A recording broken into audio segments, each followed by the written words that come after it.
ขอใจพับสูงเลยค่ะ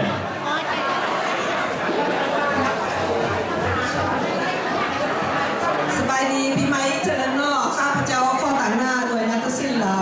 ให้เมืองลาสเวกัสและไทยเฮริเทจขึ้นมาก้าวคำก่อนในบทฟ้อนเทปบันเทิงและเป็นการแสดงของเราเทปที่ลงมาประทานพรเป็นศิลปะศึกษาของซ่องฟันลาวไทยแสดงโดยอาจารย์เจนี่พงศ์สวรรค์จากหน่วยนาฏศิลป์ลาวแห่งลาสเวกัสและครูแก้วพร้อมแดนนี่จากไทยเฮริเทจที่มาก็ส่วนฟ้อนมาในบทเพลงเทปบันเทิงเนาะปีเก้ากายปีใหม่เวียนมาเทพเทวาให้พรแก่ท่านสุขสำราญเบิกบานทั่วหน้าโลกโลคาอย่าได้มาไกลข้อพรให้ครอบครัวทุกท่านสุขชื่นบานตลอดกาลนานเถิดนะข้อเสริมสมการแสดงฟ้อนเทพบันเทิงจากอาจารย์จิมมี่พงศ์สวรรค์ครูแก้วและแดนนี่จากไทยเฮริเทจติดตามการฟ้อนจากสาวลาวลาสเวกัสนาฏศิลป์ลาวลาสเวกัสมาในเพลงฟ้อนสาวลาวมวลซืนข้อเสริมสมเนาะสวัสดีปีใหม่ฮะปีนี้เยียร์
ก็อาเทวาทั้งนาฏศิลป์ลาวนาฏศิลป์ไทย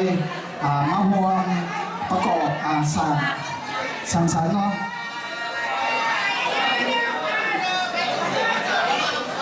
ขอเชิญเนาะขอเชิญ